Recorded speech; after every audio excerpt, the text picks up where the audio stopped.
nothing to do with each other. Not sensibly, anyway. So, yeah.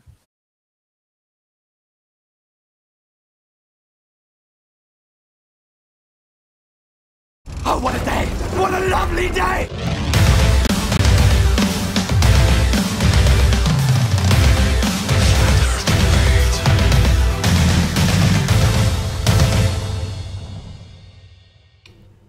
Welcome to Flat Earth Debate. I'm your host, Nathan Oakley, and if you are new to this channel, or you've not done so already, be sure to subscribe and hit the bell notification icon to keep up to date with the Flat Earth Debate. If you'd like to support this channel, there is a super chat that runs alongside each of these shows while they're live, and there's also a PayPal link in the info box below the video once it's rendered. But most importantly, if you would like to join the discussion, simply mute the page you are currently watching, then click the link in the info box below this video to join the panel and express your views on the shape of the Earth. If you do join, please don't swear. If you do, you'll be ejected, and if you are, please don't try to rejoin the stream using sock accounts. You'll be warmly welcome back on the next stream. Please also share the show. Sharing the show obviously increases the live audience, but this in turn increases the chances of a more diverse panel. So please share the show. And one last time, if you're new to the channel or you've not done so already, be sure to subscribe and hit the bell notification icon to keep up to date with the Flat Earth Debate. Now we are joined by Jose, The Plain Truth, and Arwin. Good to have you all. Good afternoon. La Tierra es plana.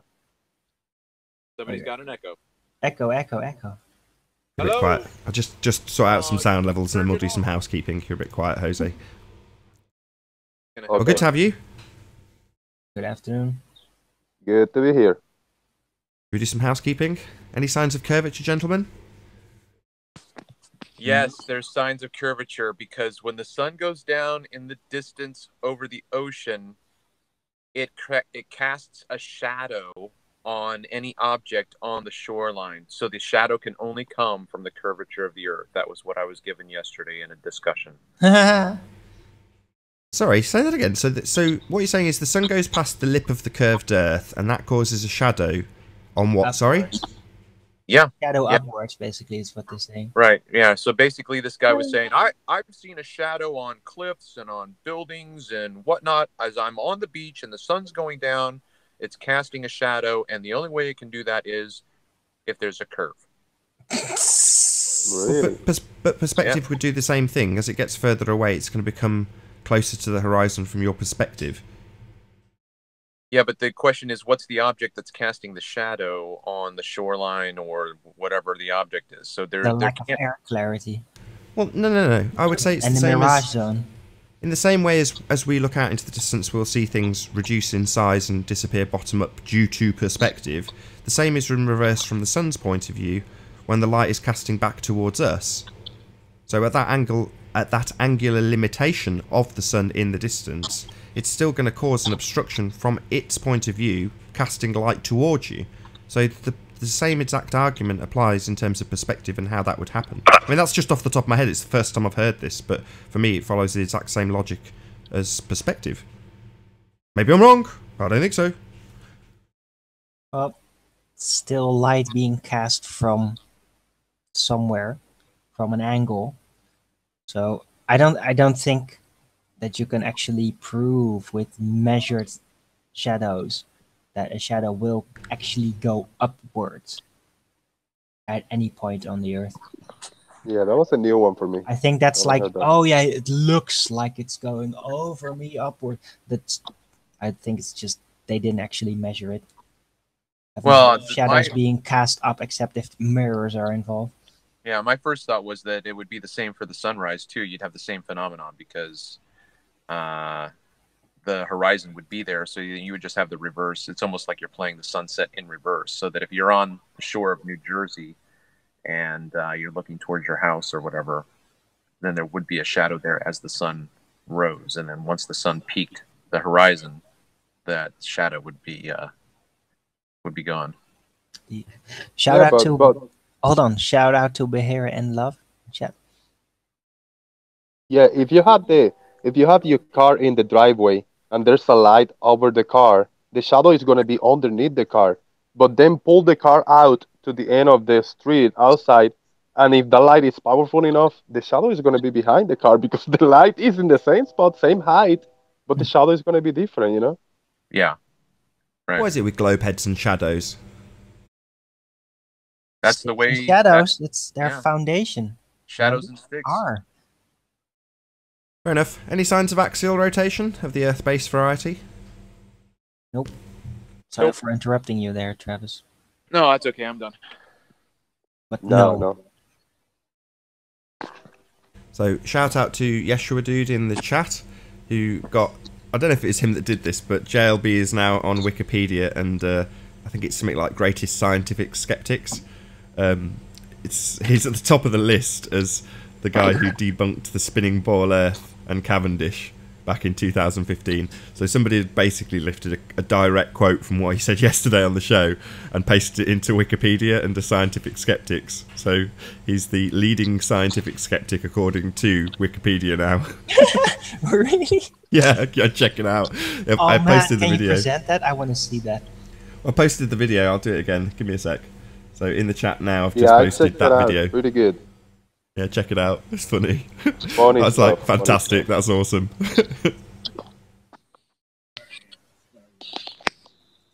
So is Are that a you no saying then you spit to in the axial chat? rotation? No, no signs of axial rotation. Not going to hear any mention of the stars. No. No. Hairy muff. Right. What about the distance to the sun? Any evidence of that? There is none. There is no distance to the Yeah. sun. No. That's a very contentious question now. Every time Arwen says that, I picture Obi-Wan waving his hand. There is no distance to the sun. No, it's actually an honest answer. It's not a like you have to accept that. It's just true. I'm going to do a little plug for my own channel. On the other so hand, maybe hold not. on, with Obi-Wan Kenobi, yeah, what he was basically doing, you could imagine, is just saying like, yeah, I know you really actually hate the Empire. And just played into that in a mystical way. Aha.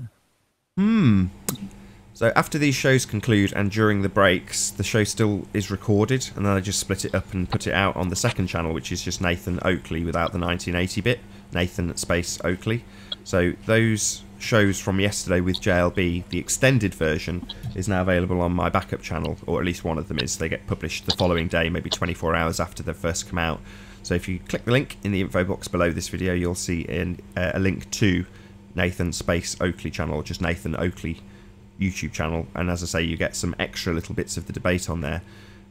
Interestingly enough, I did a little advert for that yesterday after the show's concluded, which was where Rumpus was absolutely demolished. So in terms of the distance to the sun, we were talking about Kepler, and he was explaining how the distance to Mars was formulated, and at the point that he basically conceded that he's going to alter the actual measurements taken was the point that I ended that recording. It was like, Radius Dominus, Gravitas Spiritus Sanctus Arwin, go in peace, in R you trust, because that's precisely what the case is. He used the R value to manipulate, in his own words, the actual measured angles that he got.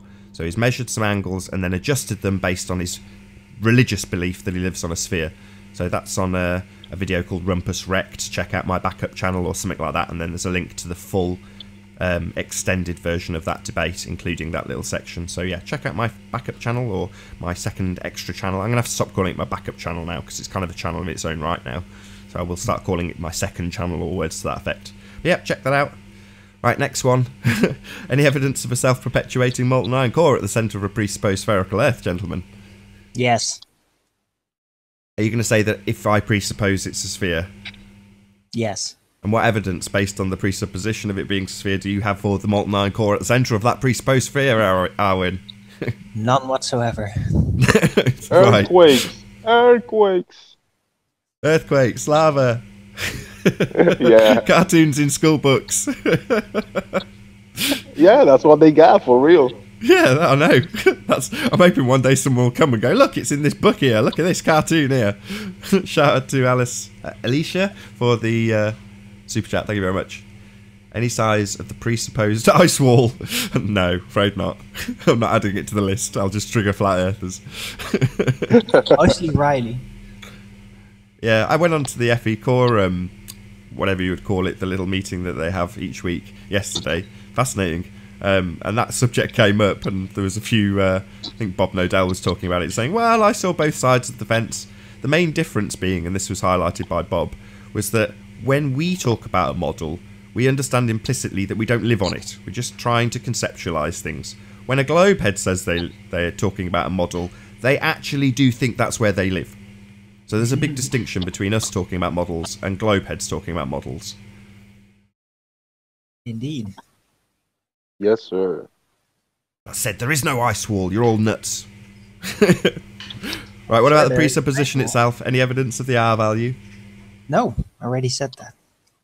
Nope. No, I don't want to go back. If you would presuppose it, then there could also be an iron molten core in there. Yeah, yesterday most of the show went in the rotation of the stars, the northern hemisphere and the southern hemisphere, clockwise and counterclockwise, and that was, oh my god, that was painful to hear. I mean, it's good to hear their point of view and their explanation, but it is, oh my god, it hurts my head. It was an old argument. So John Le Bon's, dabbled in flat Earth in the last couple of years, maybe 3 years, but hasn't been fully into it. So a lot of these arguments are new to him. And while he kind of got the concepts on the fly, it'll take some time to sink in. And that's no detriment to John. He's just fallen victim to a logical fallacy, as so many people do. And in this instance, it's a begging the question, affirming the consequent formal logical fallacy that he's fallen victim to. He's assuming the outcome, hemisphere, and he's affirming the consequent. If P, then Q, Q therefore P. If I'm in the southern hemisphere, I will see a rotation of stars. I see a rotation of stars, therefore I'm in the southern hemisphere. So it's a shame. I expected better, but there we go. It was still absolutely delightful. Massive shout out to JLB for joining the show yesterday. Really appreciate it. I like JLB, and loads of people in the chat have said, the guy's a dick, the guy's this. No, he's not. The guy's a good guy. He's a very, very good YouTuber. Check out his website, plug, all that good stuff. So yeah, check out JLB. He's not a bad person. Shout out retracted. No. Definitely not okay, shout out I just retracted. don't like him. No, not at all. Yeah, he was using a lot of tactics, as the debater, and he kept calling it a chat, a conversation, a nice gathering, or whatever he called it. I mean, he's a smart guy. At least he kept his cool. He didn't go overboard, and he didn't swear and none of that. So yeah, props to him. Yeah, I mean, he did some tactical rumpusing, but then again, this is a debate. So although in his reaction videos like, oh, it's not really a debate, well, I disagree. Ultimately speaking, it's not a formalised debate, but we're still debating about this subject very much so. So, at various different points he used tactics to obfuscate the position. But that's a good debating tactic. That's what we're up against with the Globers most of the time. Not that I'm going to bundle John Le Bon with the Globers. He's not. He's got very different ideas about what the world actually is. Nonetheless, still, as I say, I will repeat it, he has fallen victim to a logical fallacy, affirming the consequent. So there we go. But still, massive shout out to him. JLB is ace as far as I'm concerned. Yes, the more noticeable, even for myself. I mean, I caught like all over the place him using the burden of proof reversal fallacy on his favor. That was on and on. Yeah, there was a few, but hopefully he'll go back and listen to it again and take on board some of the points rather than just carte blanche ignoring it all and saying, flat earthers have regressed, which was his initial reaction. But like I say, unless what was actually said sunk in, that's going to be the position of somebody that adheres to their logical fallacy, if they still believe in it. There we go. Enough criticism of JLB. Any scientific evidence of gravity? Nope. No swearing. Directional pressure. No pressure? Directional pressure. Yeah, I know. That's a relative term. Yeah, that's what you keep saying. So They're not looking for evidence of relative direction. But the Flat Earth Society say the pancake disk Earth is going up and up and up, and that's gravity. Yeah, 9.8 meters per second. It's rising up through the vacuum of space. Surprisingly, weird how the Flat Earth Society would assert such nonsense. Controlled opposition, in case you don't know and you're a newbie. Definitely not the opinions of 99% of the actual flat earthers. Yeah, and it was very interesting when one of the big heads of the Flat Earth Society, actual ones, went to the Globebusters show a few months ago, and he had a nice chat with Bob Nuttall over there. It was really interesting, and they you know nailed that point to the T, and the guy was defending the point like, no, this is it, this is the way it works. Well, so you got Wow. to go back and dig that chapter of Globebusters and see the Flat Earth Society in action. Nice that they've made an appearance. It's only been 4 years. You'd think they'd be on the scene a bit sooner than that, wouldn't you? Since the explosion of flat Earth into the I'm not going to say mainstream, into popular culture. Let's call it that. You'd have thought they'd have been around a bit more. Yeah, you would have thought. And they take all the credit of this big boom that happened a few years ago. They say, oh, yeah, it's all us all the time. Of course, that's their job. Right. What about any evidence of a gas pressure without a container for any space believers out there? Nope. I say no. No. That concludes our housekeeping. All right, so Arwen, your answer to the curvature thing with the shadow off the horizon is that the atmosphere is so thick that that is the obstruction that causes the shadow.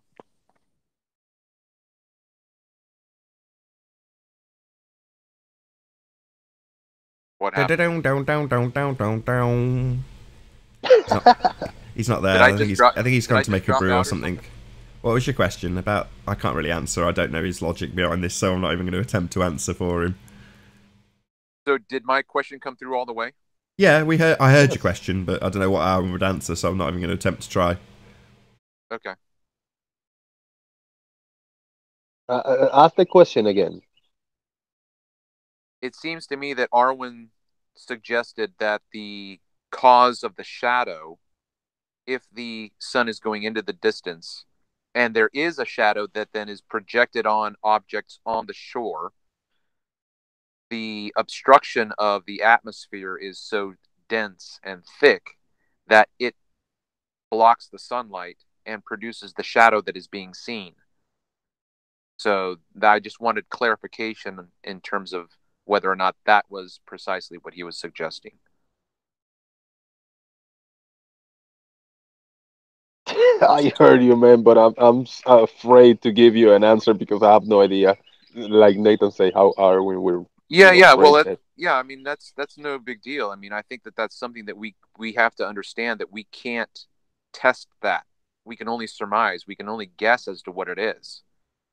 Yeah, it's like the argument they use for um the shadows underneath the clouds or Right. whatever, Right. illumination underneath the Yeah. clouds as the sun Yeah. sets or the Yeah. sunrise. Yeah. Yeah. Yeah. Yeah. Yeah, it would be So yeah, interesting to go back. It would be interesting to go back and live on the frontier or someplace where there's just nothing around you and just think, okay, what would I understand? What would I believe? What would I know? You know, if you watch, I mean, because think about it, if 200 or 300 years ago you wouldn't know about the supposed contrast of the star trails. Wherever you were, that's what you saw.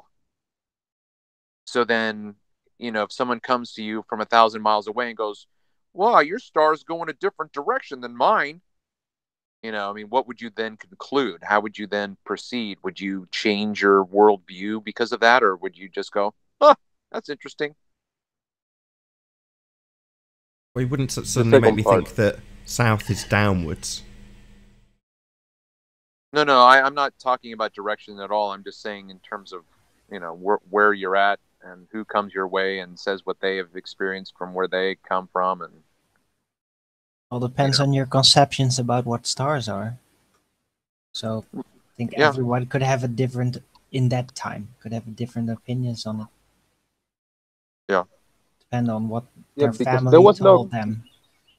there was no curriculum, there was no school, for everybody available to give you a story of how everything works.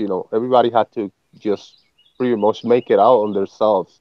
But these stories That were under the people, under from father to son, from mother to daughter, that kind of thing. That's how it used to work. Remember? yeah, back in the day, yeah. Yeah. It still happens, but yeah, it's not given a lot of attention because My they want favorite, everybody to believe in schools. my favorite part of yesterday's show was discussing the moon landings. Mhm. That was brilliant. It was awesome, and I liked when he went head to head against Rumpus. You were like, "Do you Exactly. believe everything?" That was awesome. Yeah, and his answer was just perfect. Yes. I think anybody who thinks that there's any lies or deception is deluded, or words to that effect. Obviously, I'm paraphrasing, but there are no deceptions. Nobody ever lies, according to Rumpus. No deceptions on a globe. Yeah, nothing to see here. Everything is exactly as presented, people. Do not question the authorities. No, go watch the Super Bowl every year. They will tell you how to dress, what to eat, and how to act all year long. The Super Bowl? Why would foosball be telling you how to dress? And I don't follow. Obviously, I'm not American, so I don't see the Super Bowl. That's one of the biggest hit shows. I mean, one of the biggest, most watched in America, football, and they present every year the what's hot, what's gonna be going on throughout the year. New TV series, new clothing lines, new cars, new electronics. All the new food, all the new little snacks. So they give you everything that's gonna go down the year.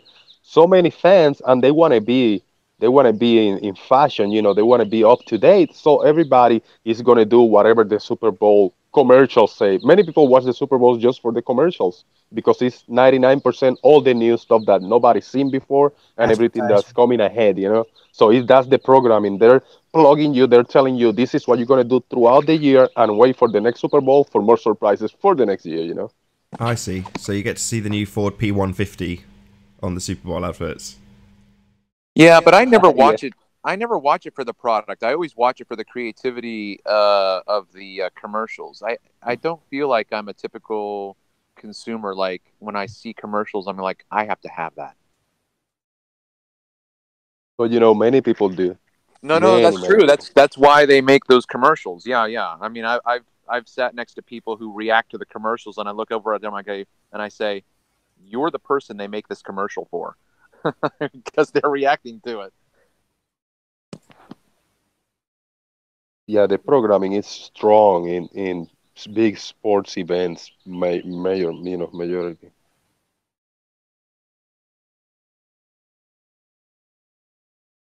You can carry on chatting. I'm just going to check the live feed's okay. Yeah, Travis, you travel a lot. You're always in the truck for hours and long hours.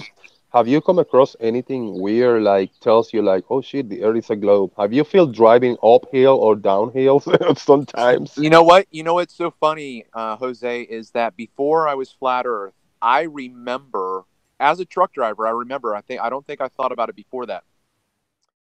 But before I was flat Earth, I thought about the Coriolis effect on the ground. I'm thinking, I'm traveling against the spin of the Earth right now. How the how is that possible? And then I'm going north, and then I'm going south, and then I'm going east, and I'm traveling against something that's moving underneath me. And then I would think, okay, if I were on a moving sidewalk in an airport that was larger than they normally are, say, let's make it 20 feet wide or whatever, and I was walking in a circle while that thing was moving, I would know it, and it would be demonstrably effective on my sense of balance and movement. So yeah, before I was flat Earth, yeah, I thought about these things, but I just didn't understand it. I'm just like, this just doesn't make any sense. I guess it's the great scale negator. Okay, it's the great scale negator. It's And so big. did you try to look into yourself, like to see if there's a light effect on the head, on the a little dizzy or something. Like I bet you will. Like man, I'm against the the earth or in favor of the earth. Maybe I'm gonna feel something in this just looking into yourself, Well, right? no, but I mean, it's just like a treadmill. It's just like a treadmill. If you got put a dog on a treadmill and start the treadmill up, the dog's not moving anywhere. If he runs fast enough to counteract the speed of the treadmill, he's going to be stationary. You would have to drive. You would have to run faster to overcome the motion of the treadmill, or you would have to slow down to be carried along by it. Or just It, just it think about depends it on the as friction of the treadmill. sure, no, I get it, but even still, then I would actually, now that I'm talking about this, think about being in a canoe and going up a river. It's the same thing. Okay, that's how simple this issue is. That's how simple, logical, and commonsensical that this whole issue is. So simple and so complicated they make it. Yeah. Anyway, just real quick, I've got my dispatcher's trying to call me. But anyway, if you can understand that logic on a scale of the river, it's the exact same argument when you get to the size of the Earth. It is the exact same. You cannot explain it away. It cannot be explained away.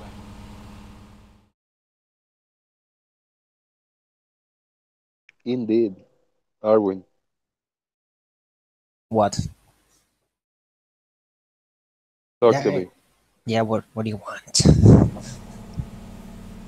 When are I I miss your shows. When you gonna throw a next event? oh, you missed my shows. Okay, I don't know. It's just I would I like like to going to have your some. chat and troll. Yeah, that's fine. But yeah, I'd like to have some interesting people to talk to. So yeah, I'm up for guests, including Globers, if I kind of trust them that they're not gonna screw me over. And yeah, we'll see. I'm open. So How about you having a special show with PMARS, for example? oh god, Nah, I'm not Gleam. gonna You go want to have anywhere. Gleam on?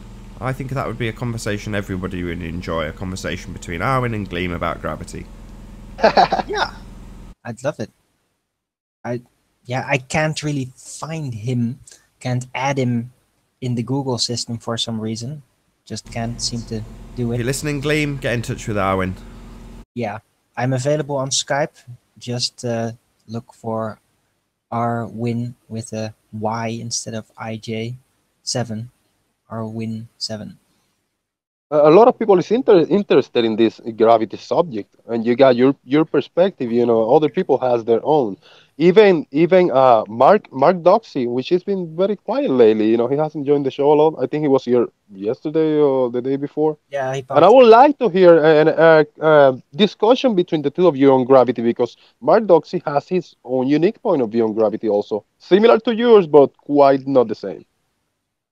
in. Nah, he keeps it more basic, like you guys. I am really trying to dig through all the correlations, all the different forces and things that are happening with materials. And it is very complex. It is a complex theory. But yeah, so far I got a directional pressure, or however you're going to define the direction, downward. Uh, it's weight. It's basically weight. And the actual definition of weight, when you practically consider it, is only in one direction. That's how you measure it. That's how you measure weight. And that's something. There's a force causing this pressure that is translated into weight. So yeah, Mm. it's not that's not explained by density and buoyancy.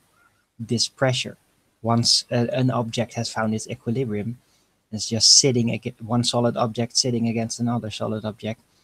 Still, there's pressure in this one direction, and that's not explained by density or buoyancy. So that is it. That's where I'm at. That's good. There's a here where I live. I drove by. I think it's like 7 or 8 miles long train track, and it's always very cool. I mean, I hear the train when it goes by. I'm about to go in these next couple of days, park next to it and take a couple of videos of it or whatever. I want to see perspective in action in a zoom in a train track. It will be nice. I mean, I can picture it, but I really want to see how it looks zooming in different angles, higher and lower. I think it'll be interesting on how perspective in an Earth base, works visually with a zoom in. So are you saying that you're gonna find a long stretch of railroad track and then film the train approaching and egressing? If I can, yeah, if I can see the train coming in or going, even without the train, at least going different heights and lows and working with the zoom in, to see if I can spot an object because there's a long train track where I live. That's the thing. So I'm gonna see what I can do and see if I can work something out with how perspective really works. Yeah, yeah, It's that'd be very interesting. simple. The fraction, optical slant, everything gets smaller in the distance, and there's obstruction due to diffraction, which is perceived like an optical slant if you describe the phenomena. And yeah, eventually everything goes out of sight due to a lack of air clarity, obstructing it like a fog. And that's how that works. Yeah, and if I'm not mistaken, there's also a row of power lines, awesome power lines along the street, and they're freaking tall, and it's long, like I don't know, probably 10 miles long. So that's gonna be awesome because it's gonna be not over water, but over the street. So it's gonna be pretty good. I'm looking forward to do those observations and post them on my channel. Okay, cool. So I was last week, Sunday, just a week ago today, and flying or driving past LAX, and I saw that phenomenon where the airplane looks to be hovering in midair. And Really? oh, it was absolutely mind blowing because I wasn't expecting it. I was driving and I was in traffic, so there's no way I could have pulled over and gotten out. And but I saw the airplane approaching, right, and it just looked normal, but it looked like it was going slow. And I just kept watching it a bit, and whenever it was safe, I would look over at it, and it got to like in front of me. So let's say in front of me, visually, it lined up with a building. Mhm. I got to that building and I watched that airplane stay on top of that building for at least 5 or 6 seconds, and it looked like it was absolutely motionless. And I was Andy? just, Was it a big jumbo jet or something? yeah, it was a well, they passenger can do airline. that. They can do that. They have like the electrostatic technology hidden within their engines that makes them run without fuel, pretty much. But that also gives other weird pressure-like or force-like effects that can make them basically land like a bird. Just make them hover Yeah, it was I've amazing. seen a bunch of those videos, without but I thought getting that any only happened strain in. from the. They don't receive strain from the hovering, from the pressures. That is the most interesting part about it. Yeah. I thought that only happened in cartoons like Bugs Bunny falling down really quick and he hit the brakes, and he stopped like 2 foot on the ground. He jump out, he run, and then the plane And crashes. it, that's from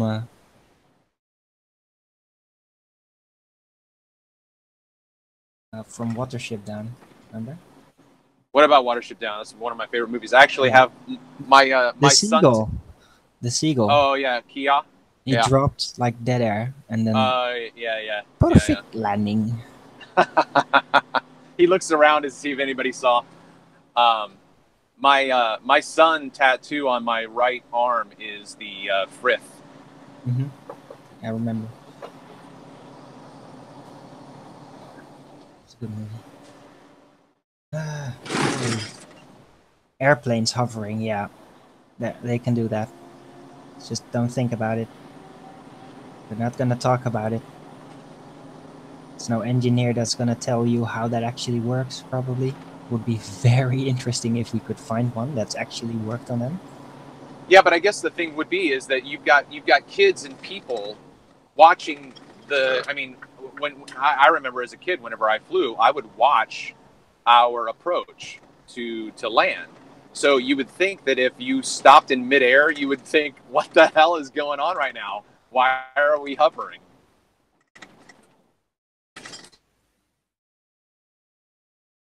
No one's paying attention on flights. Static field or something. Nah, No. no one's paying No. attention. No one's paying the No, slightest my bit of point- attention to what's going on. They're reading their in-flight magazine. They're looking at the movie. They're listening to the music on their headphones. They're looking at their phone. They're sleeping, but very few people are actually staring out the window at what's going But on. that's what I'm saying, Nathan. I'm saying that I am that person who would be staring out the window, and I don't ever remember experiencing a phenomenon where I think we're not flying right now, we're hovering in midair. That's what I'm saying. You never go up to the cockpit and then put your ear to the door and hear the pilot say, "Okay, put the brakes on it." Yeah, right, sure. That would be awesome. It's like a parking brake. Just keep on hovering. And when people don't question it, they don't look for something weird in the skies. I mean, after I found Flat Earth, I haven't traveled in a plane yet. But before I did a bunch of trips to Puerto Rico and back and to Ohio, a few hours. And I used to always looking down the window, but looking down to the water and looking to the land masses. I never pay attention to the horizon or to the skies or to the clouds pretty much. I mean, the clouds were underneath the plane, so I looked at them, but I never pay attention to the horizon line and what I can see beyond, if I can focus too much. I was always looking down. I don't know if everybody is like that. And curiosity trees trying to look everywhere. further. I see trees everywhere. So. Giant trees, right? Yes, huge, miles and miles. No, Nah, you don't see trees from a commercial airliner. You can't see that. Maybe when you're coming into land. What? You don't see a tree from 30,000 feet. You just don't. If you're coming into land, maybe. Shout out for the super chat. Says message retracted. Fair enough. Not even a name on it. It's a good one. No, you're correct. I was wandering off. I was actually thinking about what I look at when I'm looking around on land. I see a lot of trees usually here. So in an airplane, I haven't been in an airplane since I was a baby. No, that's not true. I probably was in one when I was like 14, maybe 17 as well. That's it. Never been that in was an 2 weeks airplane ever ago. since. That was 2 weeks ago when you were 17. I was like 38 or 39, aren't you, Arwin? What? Who? You? Me? Yeah. Yeah. I know. It's a long time ago. The suggestion was that you were only 18 now. That was the Jose's just teasing him. Yeah, I'm picking it. saying you look young, Yeah, Arwin. You're older than me, right, Travis? You're 40, like 45. I'm 46. There you go. You're the old one in here. Oh, thank you. Yeah, just call me Viejo. Viejo, yeah. Shout out for the super chat. Is that Pilton Pop? Have I said that right? Let's see it on my iPad. It's so peaceful now. Where is Rumpus? So he can disturb everybody here. Pilton Pop. Thank you very much.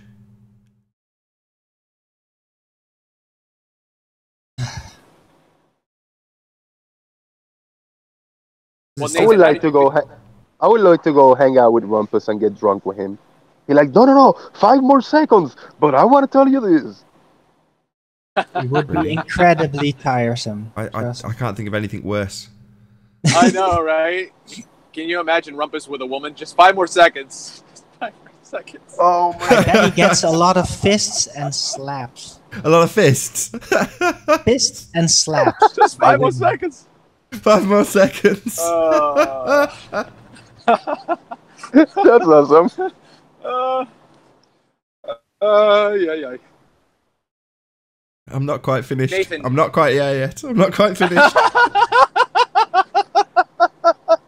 What are you doing? I'm laughing. got some fist bumps in the chat. Shout out to the brain.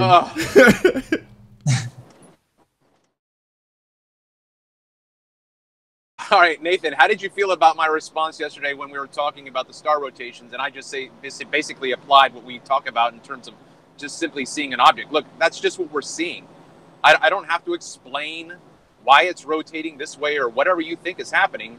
We're just seeing it happen. Well, yeah. I mean, the problem comes when you start inserting presuppositions. That was the whole point of the discussion, in my opinion, yesterday. So if you're going to presuppose that on your compass, you look at your compass and you go, right, that way is north, the opposite is south. But you're looking at the compass and holding it in your hand. South's that way. I just have to turn my camera on. So south is that way, not that way. But that's the impression that you kind of have to accept, that south is down. You know, down under. Bottom of the hemisphere. And it's not. You know, these are lights in the sky. They're above us. The fact that I walk from here to there. I was thinking about it earlier, and the best sort of conceptual thing I could come up with is if I look at my light in my house, and then I leave my house and go all the way to Scotland, and then look at someone else's light, why on earth would I ever assume that the light that was in my house is now underneath my arse? You know, increase that distance by 1,000 or 2,000 or 3,000. Why would you ever assume that it's somehow around a bend without any evidence of there being a bend there? You know, it's nonsense. Right. It's still above you. Yeah. To ever assume that it's below you is ridiculous. But that's part of the logical fallacy that, you know, people like JLB have fallen victim to. It's disappointing, really, because, as I've said before, a lot of the formulation, not the arguments themselves, but the way logical fallacy is used in debate, I've got from JLB. So it's a bit disappointing, really.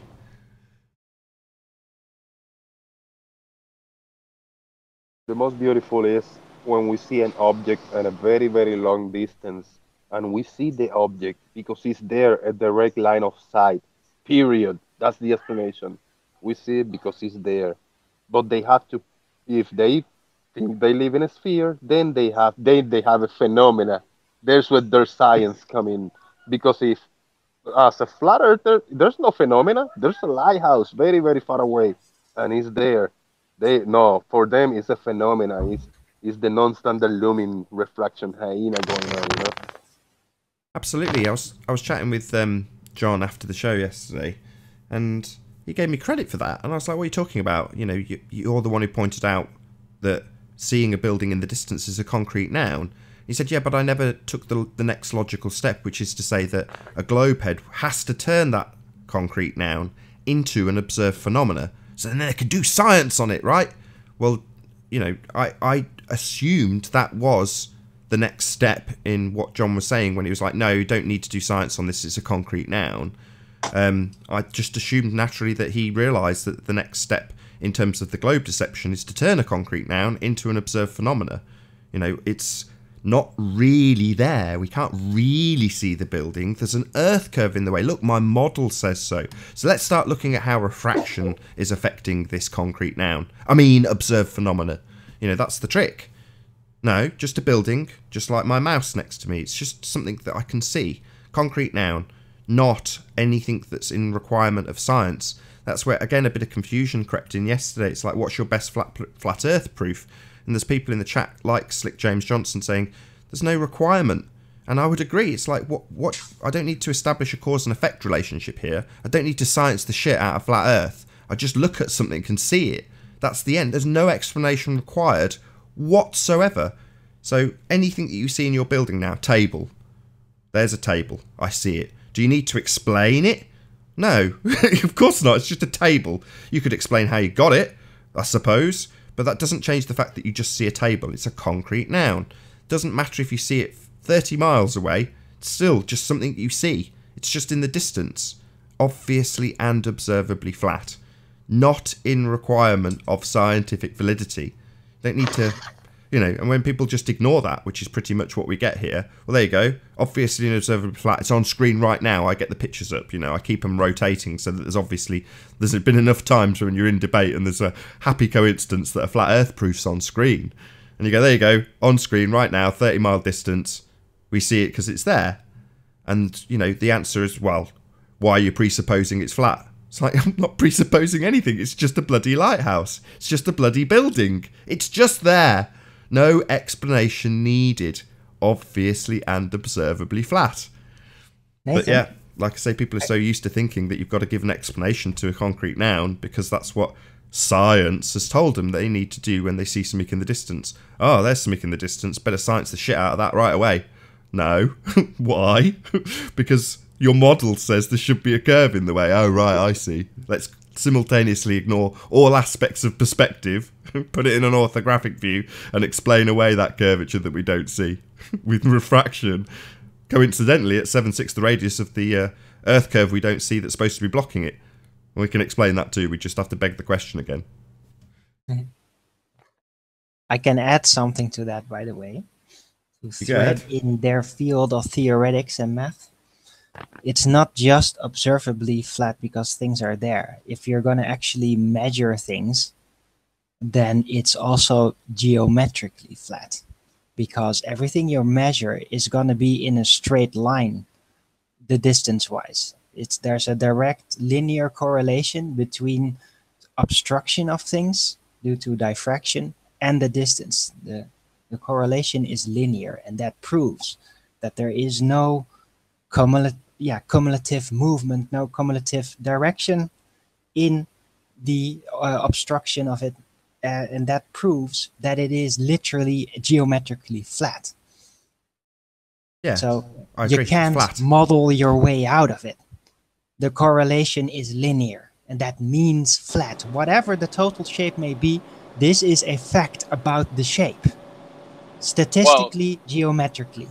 Yeah, didn't we see Rumpus then doing that yesterday, Nathan, with your little excerpt, where he was drawing the triangulation, and then he inserted that arc. And you're like, what are you doing? Yeah. Why are you inserting an arc? So, just to give that a bit more clarity, so on Cassini, how do you get the distance to the Sun? And it's done with the parallax of Mars, so therefore, how do you get the distance to Mars? And Rumpus explains that you travel across 2 different continents, take an angle, measure an actual angle, and then you do the maths. Let's rub our hands together and do some maths then. What maths are you going to do? Oh, well, we're going to adjust that angle. Why would you adjust that angle? Well, because we're on a sphere, of course. So we have to presuppose you're on a sphere. Yes, you will presuppose. What was he said? We will, can't remember the exact word he used. Didn't say presuppose. Didn't say assume. I can't remember the exact word, but we will presuppose we're on a sphere. Yeah. So then he alters the angle. So it's no longer the angle that you've measured. Oh, no, of course not. We're on a sphere. Therefore, we must adjust this angle. No. Why are you adjusting it? You're just measuring something, right? No, you've got to believe in a rigging sphere. it. Yeah, it's called jerry-rigging it to fit your religious belief, precisely. Yep. Yeah, man. I one of the good examples on where's the bottom of the building, very far away. Did you see Nathan. it, you guys? I mean, where's the bottom half of the dog in Ranty's video? Maybe 1 mile away, was 1 or 2 miles away, and you see the dog coming from on jumping, and you can see it, then you cannot see it. Was he going over the curve? No, it was hidden behind that crap that's going on in the horizon. You know. No, it's at the easy. angular size limit. So the dog is the equivalent of my example with a pair of shoes. You know, yeah, it's bigger than a pair of shoes. It's a dog, but the same principle applies. At a given distance, it's physically too small to see at the angle that he's viewing it at. So the section of dog that's below that limited viewing angle at that distance will always, without fail, disappear. Nothing to do with atmospheric conditions, everything to do with the viewing angle. So the viewing angle to the bottom section of that dog is too small to see at that distance. It's purely down to the angle of attack. So had he have raised up, literally if he got a box and stood on the box and held the camera higher, he'd have brought that dog back because he'd have increased the viewing angle beyond the 0 limit, and therefore you'd start to see it again. Gradually, it would get more and more, and you'd see the bottom of the dog and then its paws as he raised in altitude. He's not seeing beyond the curve, he's just increasing his viewing angle. That's it. Yeah, and not only that, but you're also then changing the angle at which the atmosphere and the light are interacting, so that you're not going to get that reflection that obscures the bottom part of whatever object you're looking at. No, I don't think that's the case. I think atmospheric conditions will... No, I don't think so. I mean, Anthony maintains that it's a combination of the both, and I would agree with that, depending on the conditions, but he had clear visibility to those items. There wasn't an atmospheric effect going on. There wasn't any clouds blocking the bottom of that dog. It was nothing to do with atmosphere. Heat, maybe, to a small extent, but ultimately speaking, it's the diffraction limit that he has reached for the aperture of that camera at that angle. That's what caused the dog to disappear. Same with the boat, same with the building in the distance. Everything that you see has a limit at a given angle and a given distance. So this is all Airy's diffraction. This is the diffraction limit, and that's what's causing things to disappear bottom first. If you backed away from that dog, the angle would narrow for more of the dog. More of the dog would sit in that limited angle, and he'd lose the whole dog if he backed away from it, because he gets further, decreasing that angle to the dog, providing the dog doesn't move, which it does. But you know what I mean. If it was a pair of shoes, that's why I use shoes as an example rather than something like a dog. But in Ranty's example, the dog's perfect because he's jumping in and out of that angle, that limitation of the angle of view. And as he jumps up, he's higher than that angle, therefore you see the dog. When he ducks down to grab a ball, he disappears completely because his entire body is below the limit of that viewing angle. Yeah, now that he's got two cameras, it would be interesting to have a lower angle shot and an elevated angle shot so that you can have the same observation from those two angles and then have them mirrored next to each other to show that. Oh, and by the way, I would like to add that there is a direct correlation between heat and miraging effects all around. So I'll agree. Does I agree. A lot. It is a factor. When it's really cold in the Arctics or the ice zone, whatever you want to call it, yeah, you see very far with very little observed miraging type effects. So it's especially where it's hot, you see it more, it works stronger. I agree, but in this instance with the dog, you can see minimal amounts of heat interfering with the picture's clarity, making it wavy, but it's not that that's causing that literal line across the entire image. Anything below the height of that dog, say a foot high, would be below that limit. Doesn't matter what it is. Same with that's why the people standing next to him have got, you know, whatever's on their belt reflected down below them, looking like their feet. Well, it's not. It's just an inverted mirage of the top half of their body, because that particular section of their body is the same height as the dog, therefore sits in the same limited angle. If it was atmospheric or heat related, it would vary across the field of view. It doesn't. It's the same across the entire field of view at that angle. I don't know. I think that the heat exaggerates the effect. It makes it stronger visibly. Makes it wavy. Just makes it wavy. The actual obstruction itself, where that so. line is laid, it becomes more exaggerated, more noticeable. I don't think so. There's a direct correlation, I think. Well, I don't think so, because it's across the entire field of view. It's completely linear. So if it was sporadic across your field of view, then I might agree. But what is sporadic is the amount of waviness. So the way it presents the mirage makes it seem more miragey because it's all wavy. And that is down to the heat. Yes, that's one factor. But what I'm saying is there is, from what I've seen and deduced so far, also another effect besides the waviness on the obstruction. And that is that it makes it stronger and more close by looking. It enhances it. Besides the wavy effect in the observations themselves. You're saying there's a magnification effect? It enhances obstruction. Is that what you're saying? You're saying the atmosphere, when heated, will magnify it? Yes. Okay. Exactly. So the actual observed diffraction effects, which they are, become stronger because of it and more noticeable. Interesting. First I've heard. I mean, my expertise on this is absolutely limited. I don't pretend that I'm an expert in this subject. Well, we can compare. If we take temperature readings, if we ask Ranty to take temperature readings of the water, for example, if he's going to film over that and air temperatures and just give us like the wind and everything, then we could extrapolate that data and just see like, okay, how strong is this diffraction mirage type thing we're seeing? What temperature is it? And then just statistically compare the data afterwards. It's a long-term thing, but shouldn't be too hard. Anyway, just me theorizing about diffraction and its influences. I'm sure we can get around to you in that case. I gotta throw a quick shout out to the chat. A very special troll, person in the chat that says that I'm buddy and best friend with Soundly and hang out with him and work with him. I'm not gonna mention your name, Multi Tom Tom. Shout out. Good stuff. So what I'm going to do George is giving a very weird, sarcastic compliment. It's too weird. So George is in chat, guys. Hooray! I'll just give a quick shout out to Zoom Truth and Flat Earth Fokker for their street campaigning. Good on them.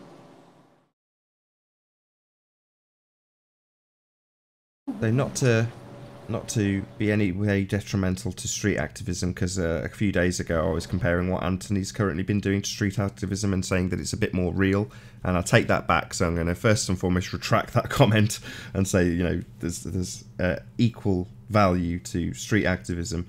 However, Anthony Riley is currently set himself a task to take on the education system through an aspect of law, and he has started a GoFundMe campaign, which I'm going to stick in the chat now. There's a video link to the advert I did, which has got all the links and a bit of information about the actual campaign itself. So yeah, go over to his GoFundMe and bung him a few quid, because I've already done so.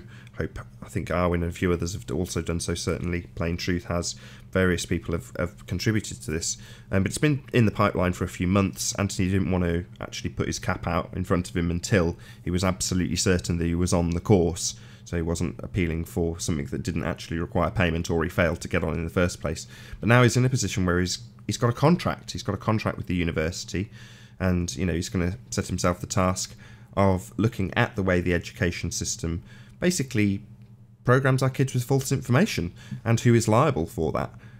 So it's going to be a very interesting publication if you can get it through the system. So essentially, by publishing as or in light or in lieu of, that's the one, getting a master's, it will essentially go through the peer review process in doing so.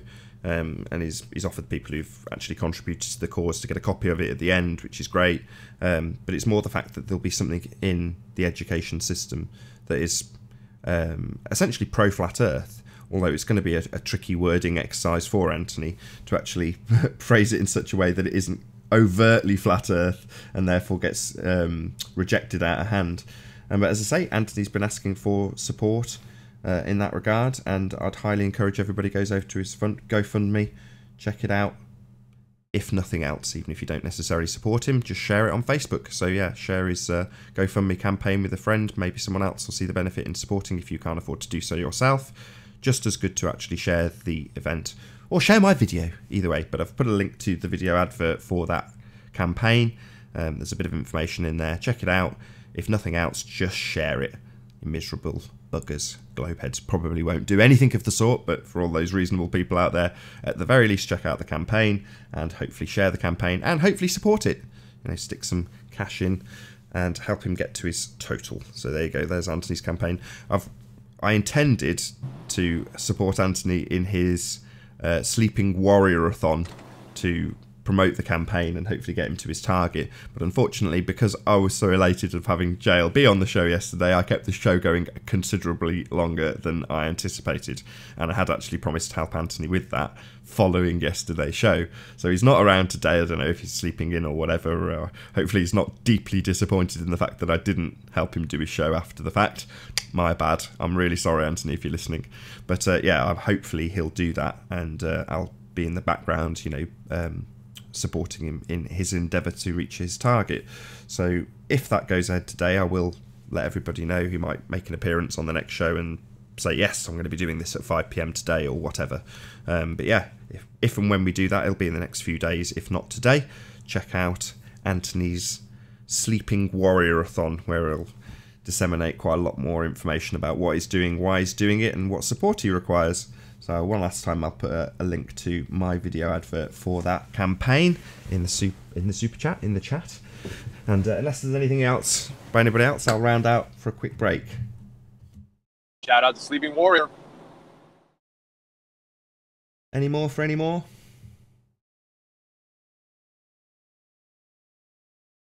Is that a no?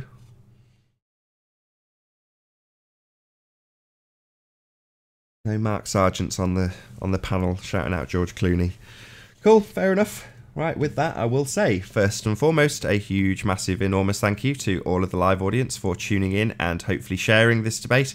And of course, a massive thank you to all of the debating panel for making this debate possible. If you hated the show, then you know exactly what to do. But if you liked it, maybe consider sharing it with a friend or subscribing if you've not done so already. I've been Nathan Oakley, and I will see you all in the next video. Oh, what a day! What a lovely day!